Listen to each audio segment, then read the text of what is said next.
right, y'all. Welcome back to Anti-War Radio, Chaos 92.7 FM in Austin, Texas. Our guest today is Chalmers Johnson. He's the author of the extremely important, frankly indispensable, Blowback Trilogy. Blowback, Sorrows of Empire, and Nemesis, The Last Days of the American Republic. He's a former CIA analyst and a professor. He runs something called the Japan Policy Research Institute, and has a new article for Tom Dispatch, which is also in Tom Englehart's archives at antiwar.com, the military-industrial complex. Welcome back to the show, Dr. Johnson. Thank you very much. It's a pleasure to be here. Well, it's very good to have you here, and I guess I'll start with your note to the readers that this current essay focuses on the new book by Tim Shorrock, Spies for Hire, The Secret World of Intelligence Outsourcing. And he's the guy who just wrote that new article for Salon.com, following up on Christopher Ketchum's work in Radar Magazine about the main core database and the Total Information Awareness Program. Right, which maybe is still going as far as we can tell.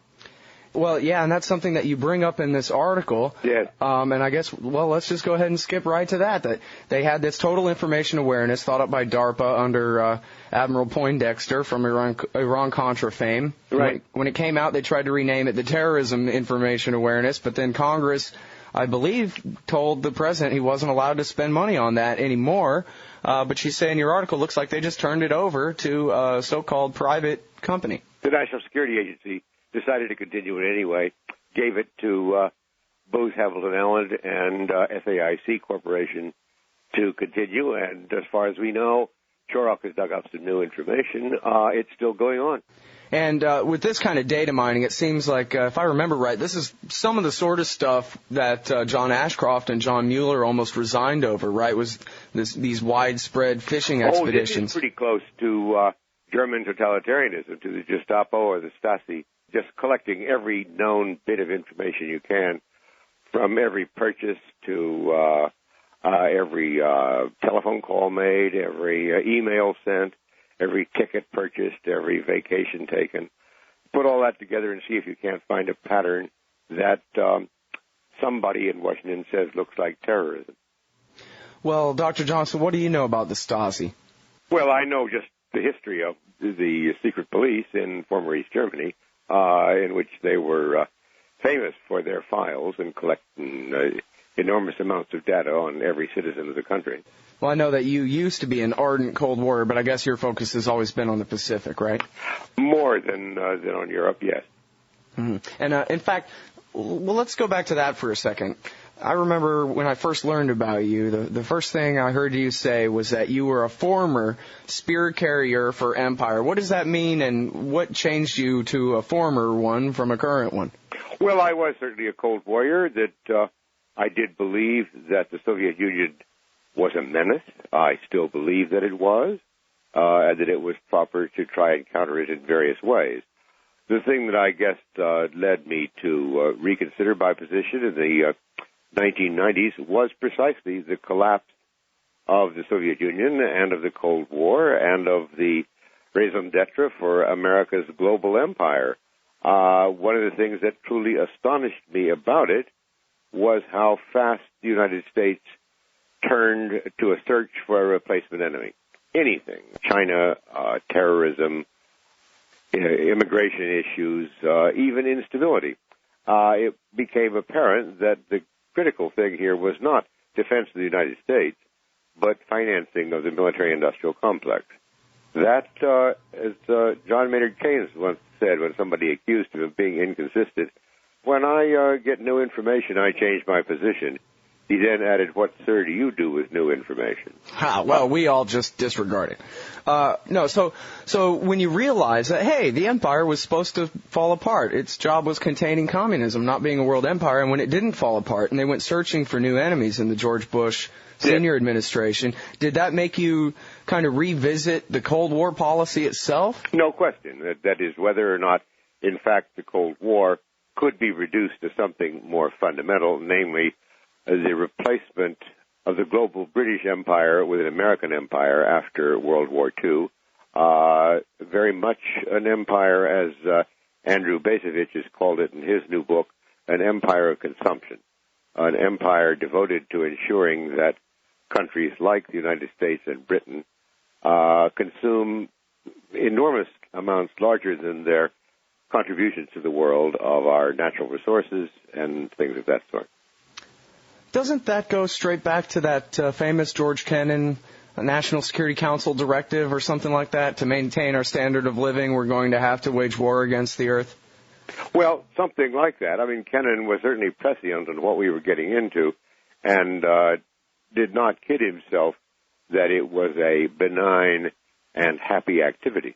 Now, one thing here is the contradiction between, I think, the myth that war is good for the economy when, in fact, it's the destruction of wealth and mass. We've replaced whatever economy we used to have with a warfare economy, so it's always good for the people who are involved in providing services to the warfare state, but it seems like it's really bad for the rest of us. No question about it. I mean, that is to say, an industrial capitalist economy does not run off of producing goods that contribute nothing to either consumption or production, that are not investment goods. It is there's nothing ultimately more wasteful than the purchase of munitions and other things that no one ever uses. Of course, we do use them. We've gone to war a good deal, but for example, we spent well over $5 trillion throughout the Cold War on nuclear weapons. Of course, we say, thank God they were never used, but they're a classic example of what military Keynesianism means, the manufacture of something that is the make work, very comfortable living for a lot of people making these things, of something that was worthless. Over time, it diverts resources from the civilian economy, from our ability to compete, from the creation of jobs in this country that people want. It leads to exactly the kind of economic difficulties we face in the world at the present time.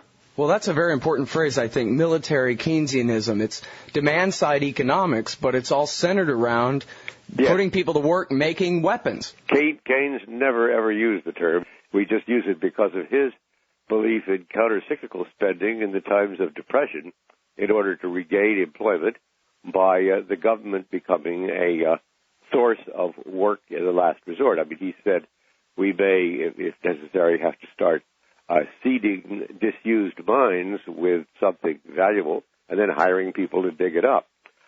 But he did believe that this was counter-cyclical, that we should, the moment that things began to recover, you should shift and begin to pay for the deficit spending that you've been engaged in. We've never done that. Military Keynesianism never backs down and begins to go the other direction. Well, and this has led us to really the byline of this article. It's the military-industrial complex. It's later than you think.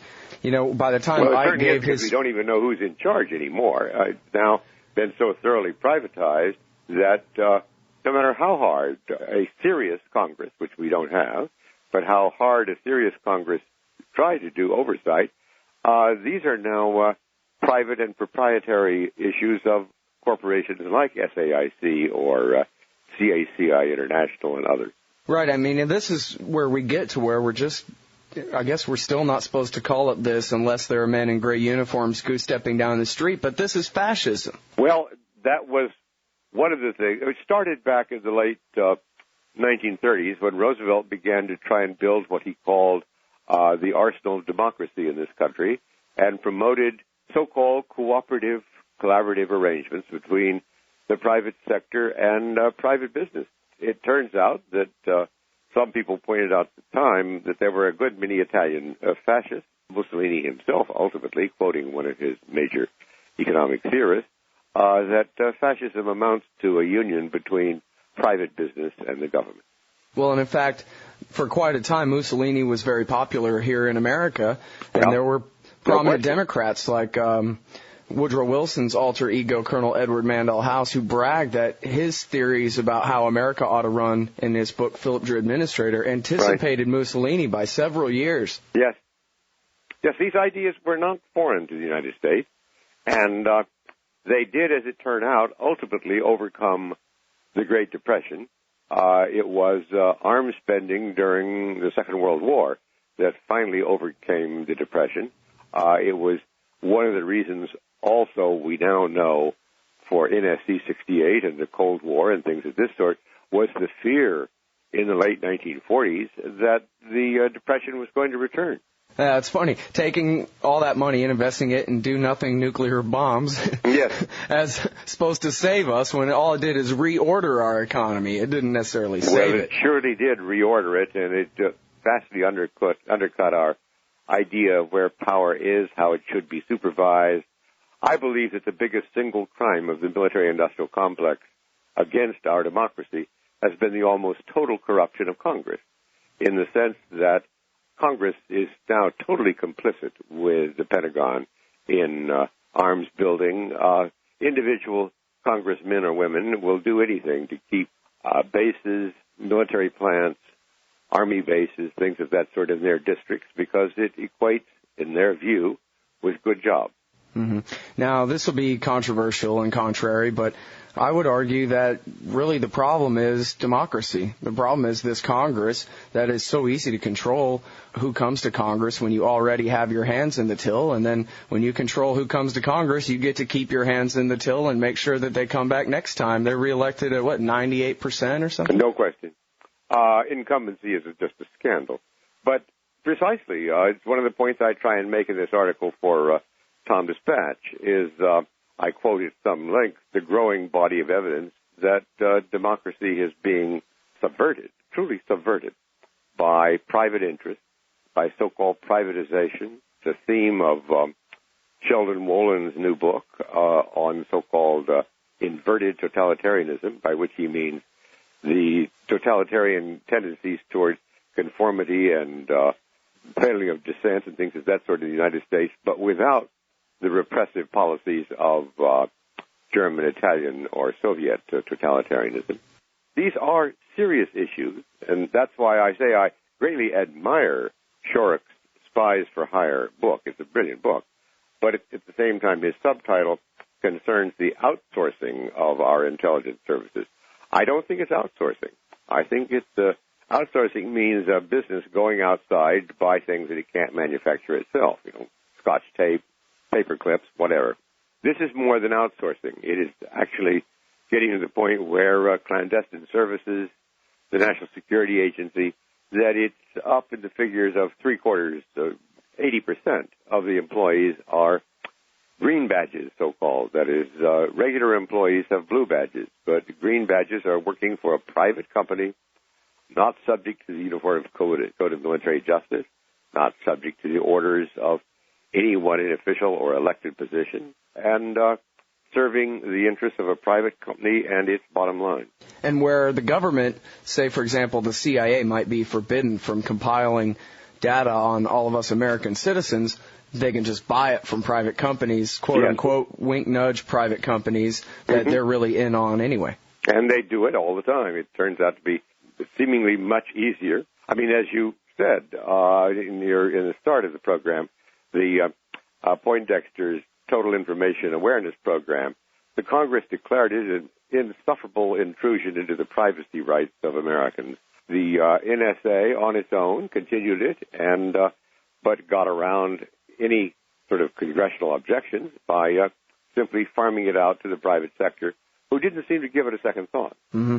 And now, as a libertarian, I especially resent the fact that they kind of steal the term privatization. I would like an extremely small government or maybe even none, and I would like to basically just have what they call load shedding, I guess, where government stops doing things and the free market takes its place. But they use the term privatization to mean simply just contracting out government police power, socializing the costs onto the American taxpayer, and it's just, criminal crony capitalism. My position is slightly different. I do believe there are some inherently governmental functions that we actually do need a government, and one of the most dangerous themes in our society today is this tendency to believe that government is the problem, not the solution, that sort of thing. But again, if they're inherently governmental, I want them kept in the government with congressional oversight, with accountability in the form of our entire legal apparatus coming to bear on it, and that's what's being covertly undercut here by so-called privatization. Mm-hmm. Yeah, I mean, we actually are talking about police powers. We're talking about the enforcement arm of the state here. It's hard to believe anything is more inherently governmental than the analysis of foreign intelligence to see whether this is just noise or a signal of a real threat to the country. And yet that's now being done by the private sector. Well, the title of your last book is called Nemesis, The Last Days of the American Republic. I guess some would even argue it's the last days of the American Empire. Is there anything that can be done about this? Well, the only thing that I can think of, I mean, we know that no new president, no political party that's already complicit in what has happened is going to actually reverse the influence of the military-industrial complex or of the 16 secret intelligence agencies that add up to a private army of the president. But the only thing I can imagine that could be done, I'd have to say as a political scientist, I think it's unlikely that it will be done. We are trotting the path of the former Soviet Union. But that could be done is to mobilize the public to what they're about to lose. And the fact that once they do lose their democracy, they're not going to get it back. And that the public should be sensitized to that. I'm myself convinced that this is making some progress in America. I find that the public is extremely sensitive about the thought that we are heading in a fatal direction. And there's a general sort of national quiet alarm about all of this. I think that's right. You know, they had that poll, that New York Times poll, I think. 81% said we're headed in the wrong direction. These are the highest numbers we've ever seen in asking that question in Gallup polls and things of that sort. Mm-hmm. And, you know, it's interesting because there's so many that the good liberals and leftists and good paleo-conservatives and right-wingers and libertarians can agree on in terms of, you know, basic markets, opposition to this sort of, crony capitalism that we're talking about, protections in the Bill of Rights. It seems like we ought to be able to make a real middle, a real moderate middle to oppose the extremist middle represented by the neoconservatives and neoliberals. Right. But the thing that's amazing to me, I think Shorrock has done a real service to the country to bring to the public information I guarantee you they don't have, that the media is not interested in bringing to them, things of this sort. But the tragedy is that this is precisely the kind of information that should have been brought to them by a courageous and crusading congressperson, by the political process. The political process is not working. Occasional, often isolated investigative journalists like Shorrock and others with a lot of experience in Washington are beginning to do so. We have other prominent journalists, Seymour Hersh and people of that sort, but they're few and far between. You'd have to say that among the biggest failures in our country has been precisely the failure of the press to use powers of the free press given to it, which were not to protect People magazine. They were there to penetrate the greatest single weapon of the official bureaucrat, namely secrecy. Right. Well, you've sure done more than your part in these last few years. Everybody, that's Chalmers Johnson from the Japan Policy Research Institute. He's the author of Blowback, Sorrows of Empire, and Nemesis, The Last Days of the American Republic. You can find his most recent article with Tom Engelhardt at antiwar.com/Engelhardt. It's called The Military Industrial Complex. Thank you very much for your time today, sir. I appreciate your calling. Thank you.